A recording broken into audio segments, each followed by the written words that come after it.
أعوذ بالله من الشيطان الرجيم. بسم الله الرحمن الرحیم. اس درس میں ہم دوسرے مخرج ہونٹوں پہ بات کریں گے. یہ ہمارا دوسرا مخرج ہے. ہونٹوں سے جو الفاظ ادا ہوتے ہیں آج اس پہ بات کرتے ہیں.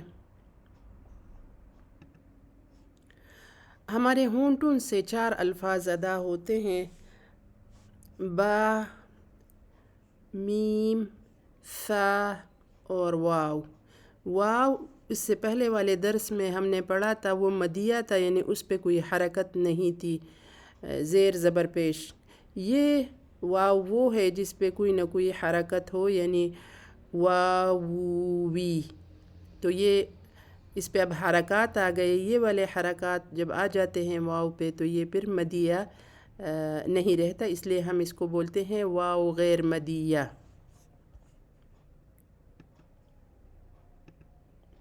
سب سے پہلے ہم با پہ بات کرتے ہیں.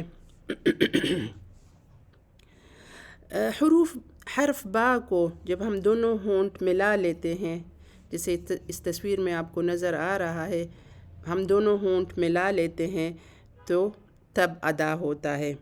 ہم دونوں ہونٹوں کو جلدی الگ کر دیتے ہیں ایک دوسرے سے، اب اب اب، اور اس کی ادائیگی میں منہ سے ہوا نہیں نکلتی. تو اس کی ادائیگی کی یہ 3 کریکٹرسٹکس ہیں کہ جب ہم جب ہونٹوں کو ملا لیتے ہیں تو فوراً پھر الگ کر لیتے ہیں، اب اب، اور اس وقت اس کی ادائیگی میں منہ سے ہوا بھی نہیں نکلتی. مثال کے طور پر ہم بولے اب، اب، اب، با، بو، بی. تو یہ ایسے ادا ہوتے ہیں، بڑے آسان ہے. با شفتین یعنی ہونٹوں کے حروف کی ادائیگی بڑی آسان ہے، اس میں کم غلطیاں ہوتی ہیں بنسبت باقی حروف کے. با کے بعد پھر باری ہوتی ہے فا کی. فا جب ہم اپنے اوپر کے یہ 2 ہونٹ ہم اپنے اوپر کے یہ 2 دانت نیچے والے ہونٹ کے 2 حصے ہوتے ہیں، ایک خشک حصہ اور ایک تری والا حصہ. جو سامنے والے حصہ ہوتا ہے یہ ہمارے ہونٹوں کا خشک حصہ ہوتا ہے، اور اسے تھوڑا سا اندر پھر یہ جو حصہ ہوتا ہے وہ تری والا حصہ ہوتا ہے. تو جب ہم یہ اوپر کے 2 دانت اپنے نیچے والے ہونٹ کے تری والے حصے پر رکھ لیتے ہیں تو تب یہ ادا ہوتا ہے فا. فا کی ادائیگی میں ہم جلدی نہیں کرتے اور تھوڑا سا آواز کو کھینچتے بھی ہیں، جیسے اف اف اف اف. فا کی ادائیگی میں منہ سے ہوا نکلتی ہے. اف، اف، اف، فا، فی، فو. یہ ہو گیا فا کا مخرج. 2 جو سامنے کے دانت ہے، جب ہم اس کو اپنے نیچے والے ہونٹ کے تری والے حصے پہ رکھ لیتے ہیں تو ادا ہوتا ہے با. اس کے بعد ہے پھر میم. میم دونوں ہونٹوں کو ملانے سے ادا ہوتا ہے. میم کا مخرج دونوں ہونٹ ہیں، لیکن میم کی آواز ناک سے نکلتی ہے. میم کی ادائیگی میں جب میم کی ادائیگی کرتے ہیں تو یہ آواز ناک سے نکلتی ہے. جب ہم اپنی ناک کو بند کر لیتے ہیں تو آواز بھی میم کی بند ہو جاتی ہے. جیسے آپ اپنے ناک پہ آپ ہاتھ رکھ دیں اور جب آپ پھر بولتے ہیں تو پھر آپ نہیں بول سکتے. تو میم کا مخرج ہونٹ ہے، لیکن یہ آواز نکلتی ناک سے ہے. ام،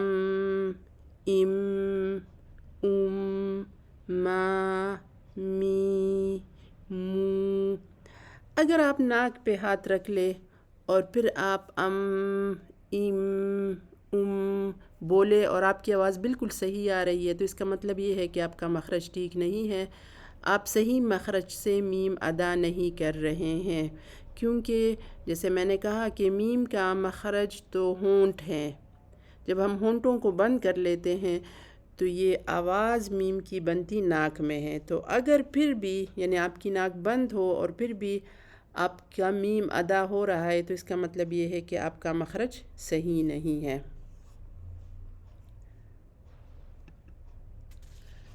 اور اس کے بعد پھر واو کی باری آتی ہے، جب ہم دونوں ہونٹوں کو گول کر دیتے ہیں، چاہے وہ کسی بھی حالت میں ہو، یعنی واو چاہے اس پہ زیر ہو، زبر ہو، پیش ہو، لیکن ہم دونوں ہونٹوں کو گول کر لیتے ہیں، تو جیسے اس تصویر میں آپ کو نظر آ رہا ہے، یہ اس کی بڑی واضح تصویر ہے، اسی حالت میں واو ادا ہوتا ہے۔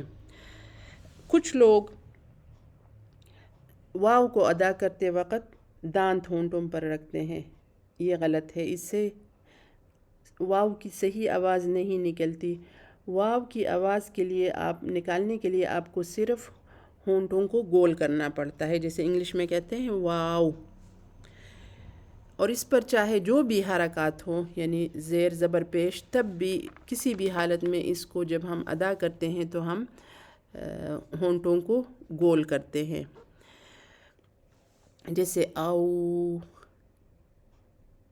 ایو، او، وا، وی، وو۔